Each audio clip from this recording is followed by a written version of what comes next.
Menurut kalian nih sebagai generasi mudanya PUPR, makna kemerdekaan itu apa sih? Kita yang masih single bisa menyatakan diri kita belum merdeka karena kita belum punya pasangan. Ya sama sih. Karena aku kan formasi khusus nih dari PKN STAN. Mikirnya kan gitu, pasti favorit nih PU. Ya udah deh, aku juga milih PU gitu deh. Nyari sertifikat TOEFL, ujian TOEFL sana sini. Saya komitmen ikut-ikutan, berarti saya punya tanggung jawab buat belajar. Kita sebagai generasi muda, kalau cuma hidup aja itu semua bakal hidup, tapi bagaimana hidup yang bermanfaat, tugas dan fungsi kita sebagai pelayan masyarakat.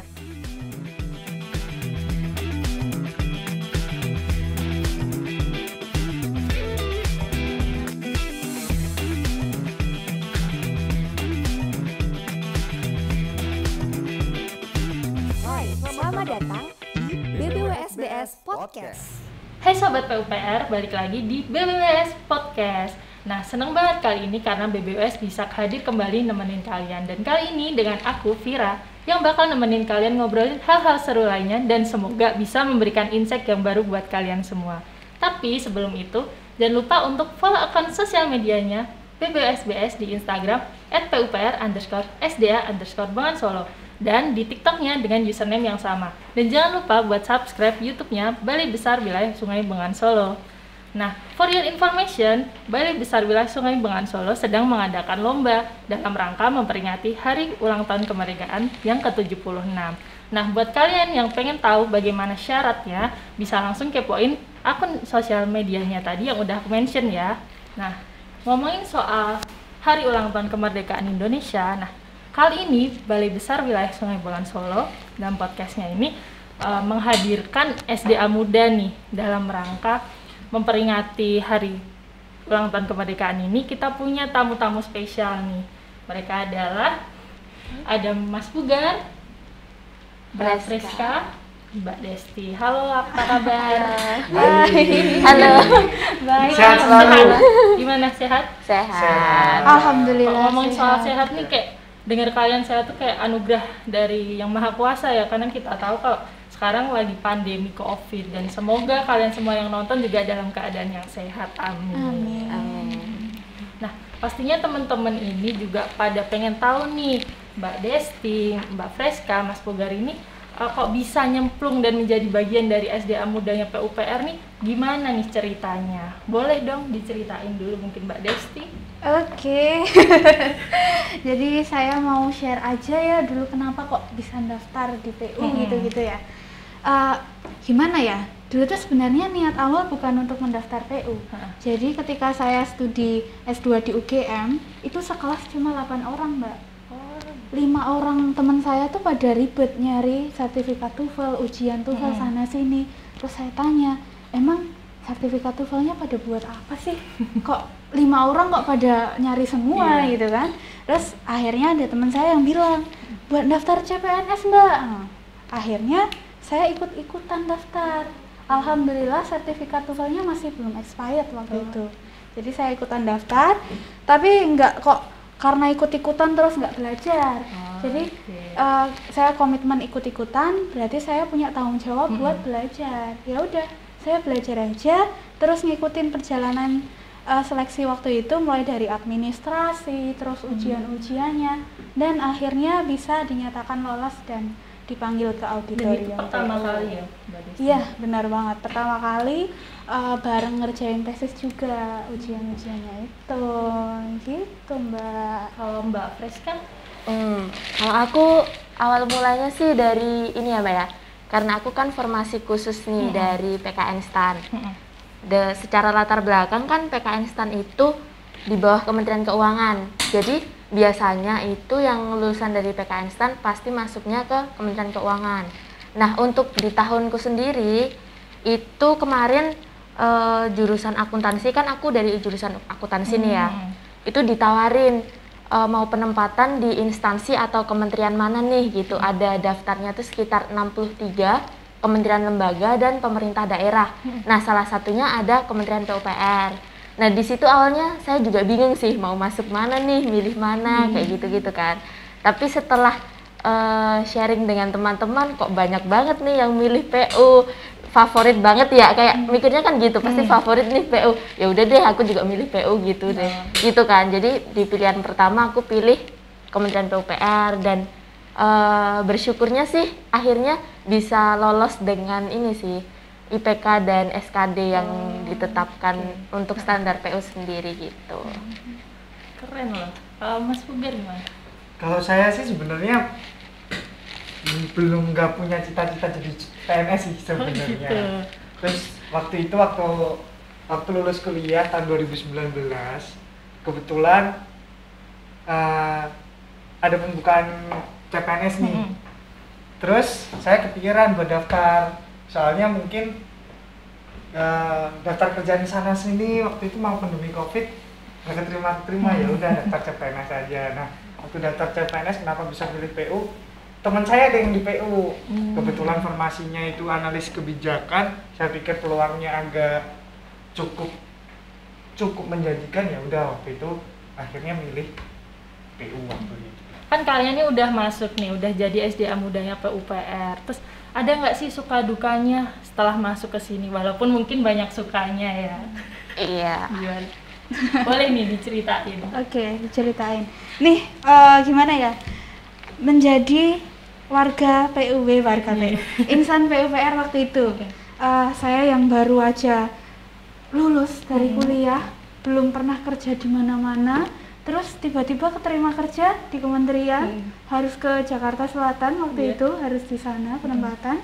Itu kayak harus mencoba untuk belajar hidup sendiri, benar-benar hidup sendiri, karena nggak mungkin kok saya bolak-balik ke rumah ke orang tua gitu-gitu kan. Tapi alhamdulillahnya ketika OJT di sana tuh nggak kok serta-merta kerja aja tuh enggak.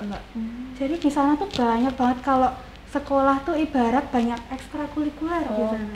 Iya, jadi di sana kita bisa ikutan tari saman, bisa ikutan paduan suara, terus ikutan lomba angklung, mars PU dan lain-lain sebagainya. Kayak Mbak Desti itu ya ikut semua nih. Multi talent banget ya. Ya pokoknya itu kan buat apa ya Mbak, hiburan gitu. Kan di sana sendiri, bener-bener sendiri. Kalau cuma kerja aja kan nanti ya sedih juga. Makanya bersyukur banget di PU itu banyak banget ekstrakurikulernya. Enggak cuma pas di pusat, di balai pun juga. Jadi dulu ketika penempatan di sini tahun 2019 itu masih ada karawitan bareng sama ibu-ibu Dharma Wanita. Nah, saya juga ikut itu. Pegang apa Mbak dulu Mbak? Pegang apa? Saya cuma latihan aja. Apa Mas Puger juga ikut nih? Enggak, tapi dulu pernah sampai pernah. Iya, tapi alhamdulillah itulah sukanya, maksudnya banyak banget kegiatannya. Tapi kalau dukanya, apa nih? Dukanya itu kita dituntut untuk on time. Maksudnya bukan on time, kerjaannya tuh harus selesai dalam deadline yang sudah ditentukan. Terus kerjaannya tuh juga yang selesai satu udah, terus ada lagi, terus belum selesai ada tugas lagi. Tapi ya itu memang kewajiban kita sebagai insan PU untuk melaksanakan tugas-tugas tersebut. Di sisi lain itu ya nggak duka juga sih, karena kalau kita banyak kegiatan, banyak tugas dan lain-lain, kita bisa selalu berpikir hal positif. Betul. Jadi nggak ngalamun, nggak memikirkan yang bukan-bukan gitu-gitu. Dan temannya juga banyak, senior pun juga sangat membantu kita untuk mengerjakan tugas tersebut. Jadi nggak ada istilah oh senior nggak ngajarin, itu nggak ada. Alhamdulillah. Seperti itu. Kalau Mbak Freska Suka juga ya? iya. Banyak kan sukanya nggak sih Mbak? Iya, kan? makanya tadi. Sukanya tuh kalau aku karena kan sebelumnya cuma di apa ya, pengelola keuangan ya. Kalau dari Stan kan melulu ngurusin kayak laporan keuangan, auditing gitu-gitu. Nah, penempatan langsung masuk PUPR kayak wow, something new gitu loh. Kayak apa ya? Kayak ada tantangan baru. Harus ke sana, harus kemari gitu loh. Kayak kan banyak juga kerja lapangannya juga, terus nggak melulu di kantor terus yang dihadapin juga aset-asetnya pun sangat baru gitu loh. Jadi ya tantangan baru sih, banyak yang seru juga. Terus apa lagi ya, Banyak pengalaman baru juga sih, Mbak. Apalagi kemarin waktu orientasi CPNS itu ya, ada kegiatan bela negara. Terus kayak kita bisa apa sih namanya, perjalanan laut naik KRI kayak gitu-gitu kan suatu pengalaman yang mahal gitu loh. Memancing. Iya. Habis itu apa ya, kalau dukanya sih mungkin hampir sama kayak Mbak Desti ya, harus kerja cepat, kerja tanggap, harus selalu siap on time saat apapun. Tapi itu kan juga udah jadi kewajiban kita ya sebagai bagian dari keluarga PUPR gitu. Mas Puge? Sukanya sih kayak nemu petualangan baru gitu kan. Sebenarnya disiplin ilmu saya kan disiplin ilmu sosial, terus tiba-tiba di PU terus nemu hal baru kan, jadi apalagi di SDA, jadi kayak punya tantangan, punya macu buat ini hal baru, harus saya bisa gitu barunya. Dukanya ya gara-gara mungkin hal baru itu banyak yang belum dimengerti, mungkin beberapa akan terhambat, tapi at least oke lah. Maksudnya sukanya itu gak di situ, suka dukanya itu kontas di satu. Terus kita balik ke obrolan dalam rangka HUT RI ini. Menurut kalian nih sebagai generasi mudanya PUPR, makna kemerdekaan itu apa sih? Dari saya makna kemerdekaan bagi warga PUPR. Jadi kemerdekaan adalah kebebasan rakyat. Jadi rakyat kan harusnya punya apalagi dalam konteks PUPR konteksnya infrastruktur. Jadi ya masyarakat harusnya lebih merdeka dalam memperoleh infrastruktur yang memudahkan mereka dalam kegiatan mereka, kayak bendungan dan irigasi sebagainya. Dengan penciptaan irigasi terutama di SDA dan sebagainya mempermudah masyarakat untuk bertani, itu tanda kutip merdeka dalam konteks PUPR sendiri dan bagi generasi muda SDA memudahkan itu. Mbak Rizka? Kalau aku sih ya, kemerdekaan kayak bertambahnya usia kan, kayak kita kalau ulang tahun nih jadi makin tua, berarti kayak harus semakin baik lagi gitu loh. Kayak kita di Kementerian PUPR ini kan tugasnya untuk melakukan pembangunan infrastruktur ya. Kalau kita di SDA berarti infrastruktur sumber daya air. Untuk kedepannya sih harapannya biar lebih baik lagi gitu.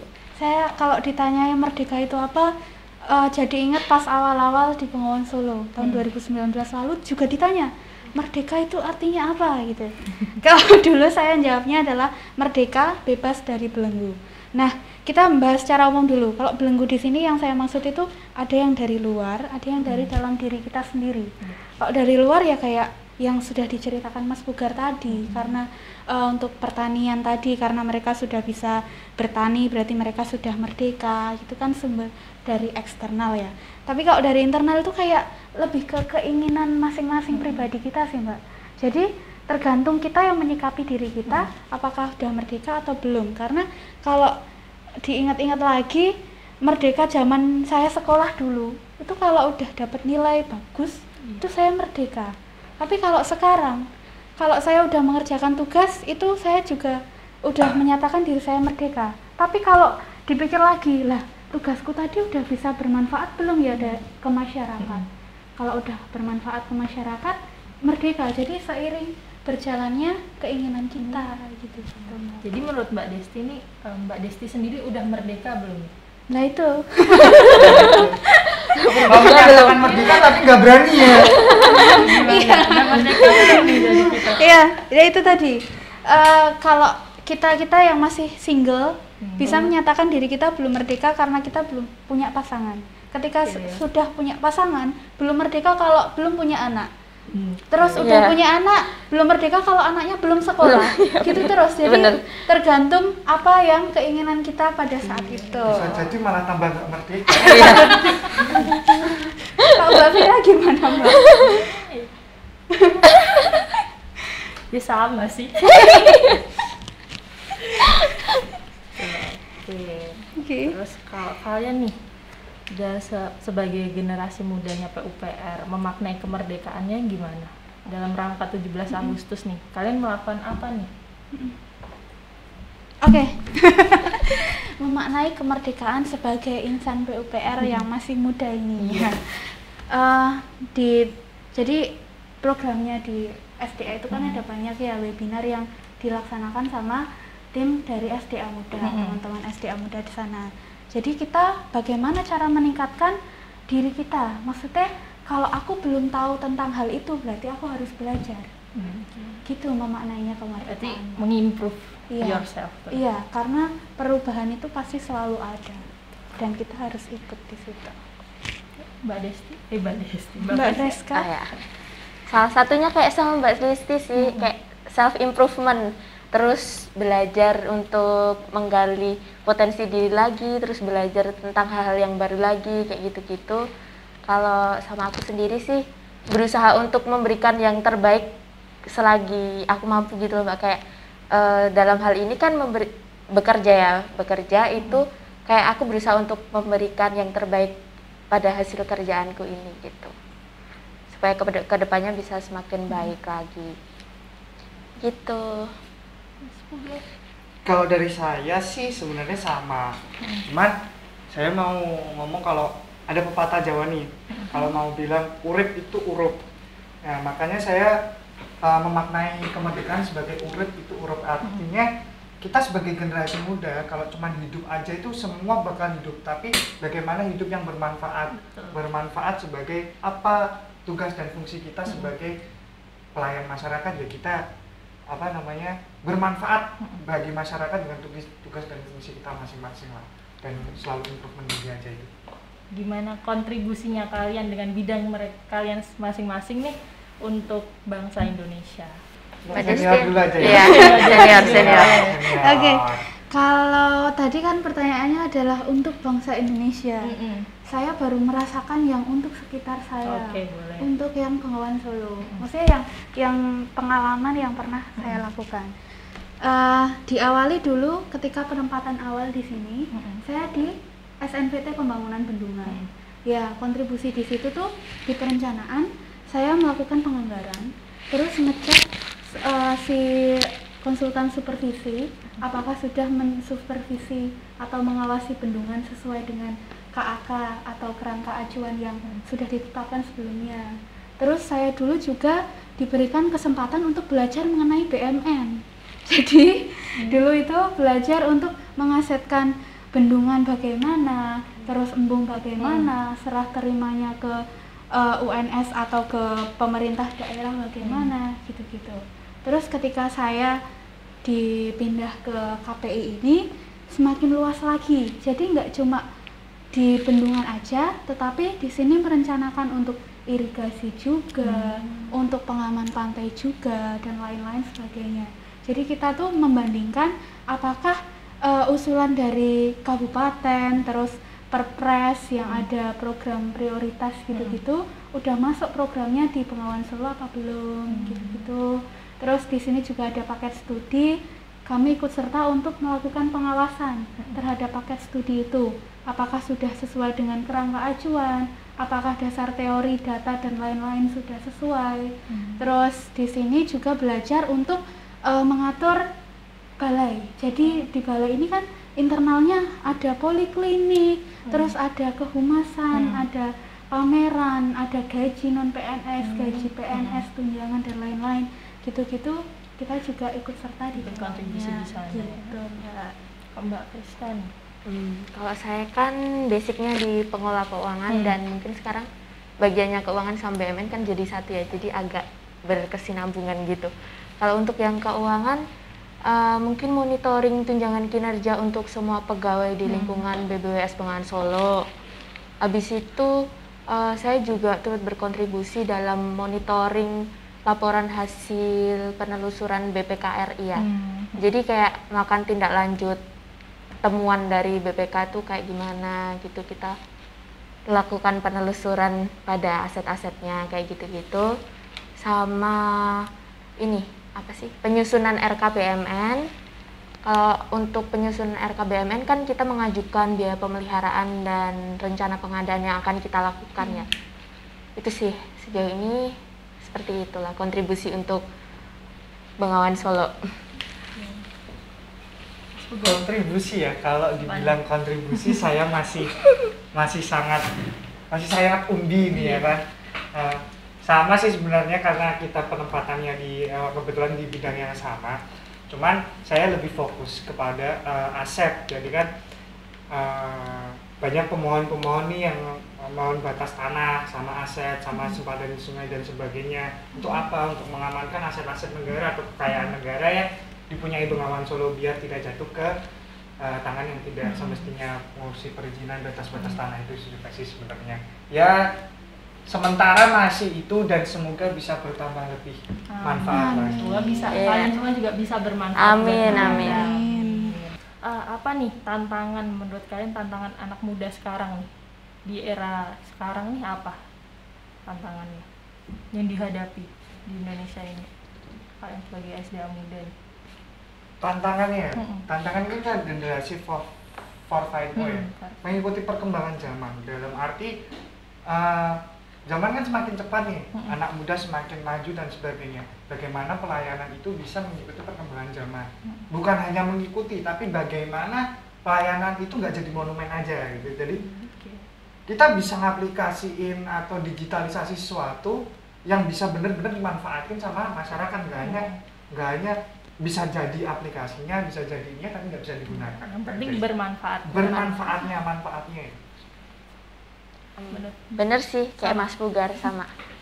Terus tambahannya mungkin karena saat ini kan tantangannya lebih, apalagi pandemi kayak gini kan, jadi lebih ke menghadapi satu orang dengan yang lain, kita harus cepat untuk beradaptasi dan pintar-pintar untuk membawa diri. Bagaimana mental orang satu mental satu orang dengan yang lain kan agak bergoyang gara-gara pandemi ini kan.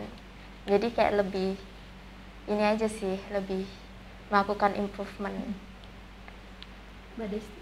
Oke, udah disebutkan tadi yang tantangan masalah pandemi udah, masalah masyarakat udah, terus sekarang adalah masalah tantangan diri sendiri. Jadi kadang tuh kita udah punya angan-angan untuk, wah hari Sabtu Minggu aku mau nambah pelajaran ini untuk biar mengingat kembali pelajaran kuliah. Tapi kadang-kadang diri sendiri tuh males. Nah, mager gitu kan, mager kan Mbak. Tantangan paling utama diri sendiri. Iya. Gimana biar nggak mager ya? Mager. Harus menciptakan sesuatu itu Mbak, yang menarik. Kalau dari kalian nih, apa nih harapan buat generasi muda seperti kalian buat Indonesia ke depannya? Kalian pengen generasi muda tuh nantinya berbuat apa, pengen yang gimana? Oke. Generasi muda ke depannya itu ya selalu mau mengikuti perubahan yang ada. Pokoknya nggak boleh cuma diam, nggak boleh puas diri. Oke, aku udah pakai aplikasi ini udah bisa, berarti aku nggak mau belajar aplikasi yang A, B, C, itu nggak boleh.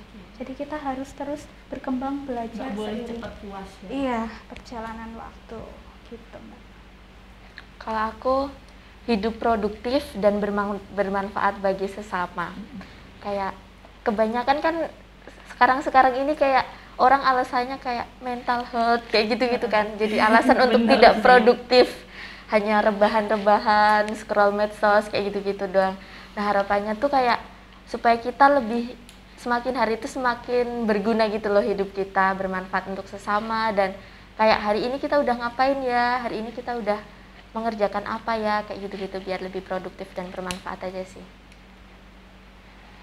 Sama sih bermanfaat, tapi yang paling penting menurut saya adalah jadi diri sendiri dan bahagia. Be yourself. Be yourself tapi bermanfaat buat orang lain. Jadi menjalaninya bahagia.